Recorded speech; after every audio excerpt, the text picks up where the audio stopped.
नमस्कार मित्रों, अगर आप ईश्वर के साक्षात दर्शन करना चाहते हैं, अगर आप आत्म साक्षात्कार करना चाहते हैं और अगर आप अध्यात्म में उन्नति प्राप्त करना चाहते हैं, तो आपको इन 3 सत्य को जानना बेहद जरूरी है।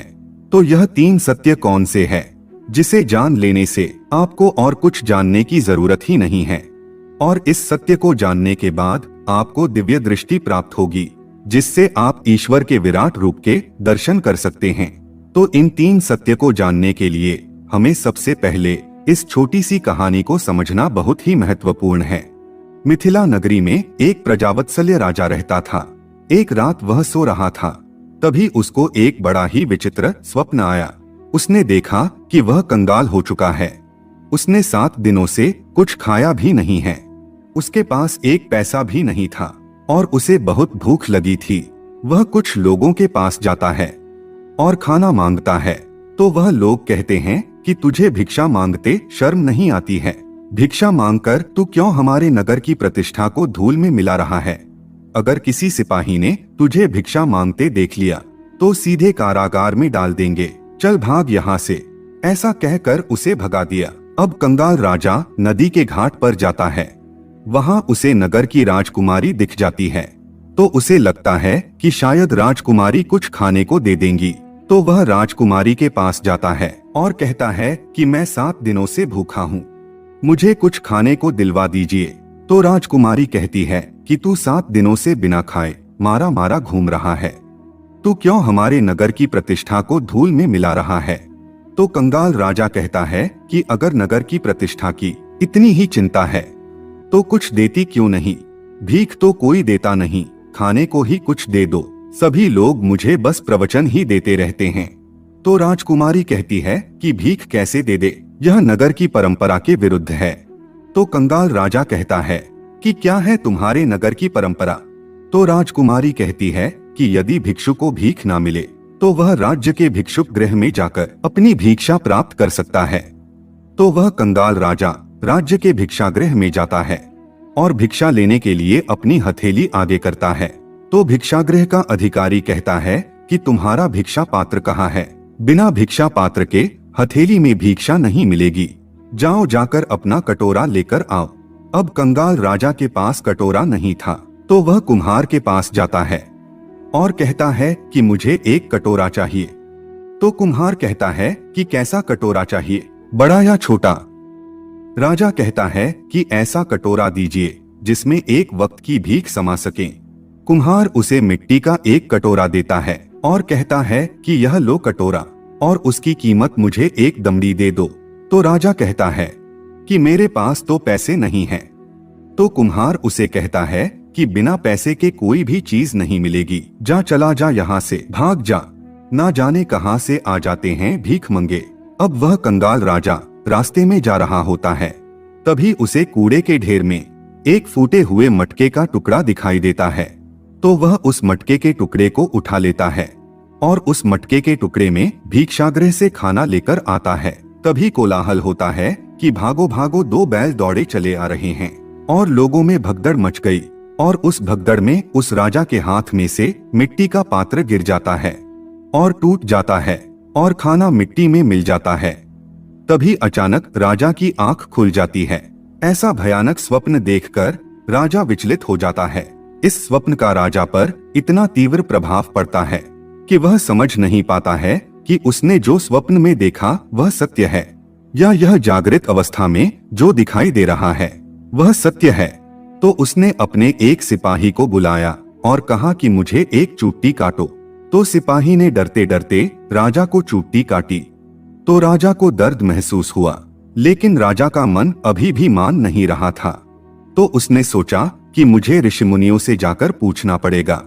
तो राजा एक बड़े ज्ञानी ऋषि के पास गए और अपने स्वप्न की बात की कि मैंने ऐसा ऐसा स्वप्न देखा, तो आप बताइए कि मैंने जो सपना देखा वह सत्य है या अभी जो मैं जगत को देख रहा हूँ वह जगत सत्य है?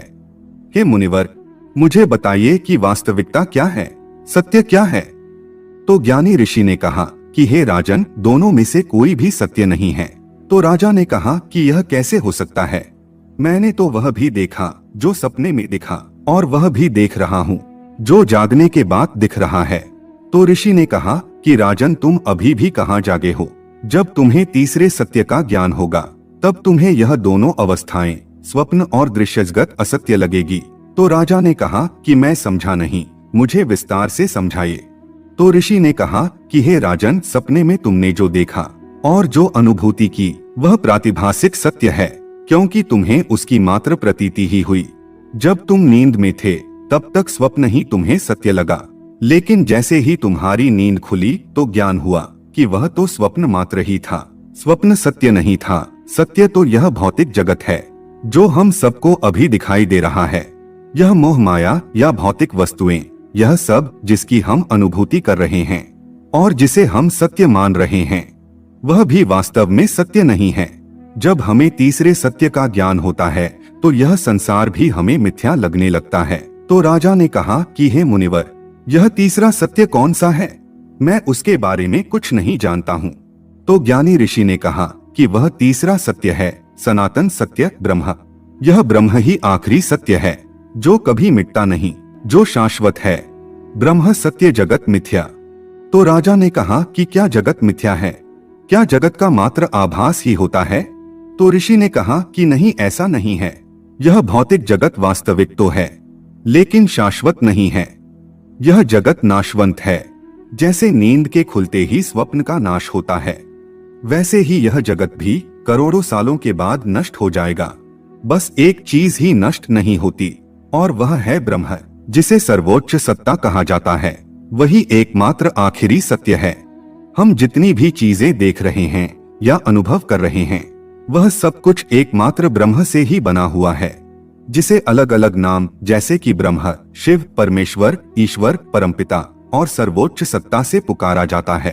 तो राजा ने कहा कि मुझे उदाहरण देकर समझाइए कि यह जगत ब्रह्म से कैसे बना है। तो ऋषिवर ने बताया कि जैसे एक सोने के टुकड़े से कई आभूषण बनते हैं, जैसे कि गले का हार, कंगन, अंगूठी, पायल, नथनी इत्यादि। अब इन आभूषणों के नाम और आकार अलग अलग है, लेकिन यह सभी आभूषण एक ही धातु सोने से बने हुए हैं। वैसे ही उस सर्वोच्च सत्ता ब्रह्म से भगवान, देवता, ब्रह्मांड, पृथ्वी, जीवात्मा सभी बने हुए हैं, जिनके नाम और रूप और गुण अलग अलग है, लेकिन जिससे वे सभी बने हैं वह एकमात्र ब्रह्म ही है।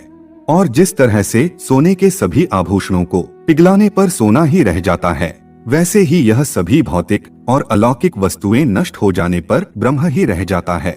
और इसीलिए मृत्यु के बाद एक पवित्र वाक्य हमेशा बोला जाता है कि राम नाम सत्य है, यानी कि उस स्थूल शरीर का नाश हो गया, लेकिन एक ही चीज हमेशा रहेगी और वह है राम नाम रूपी ब्रह्म।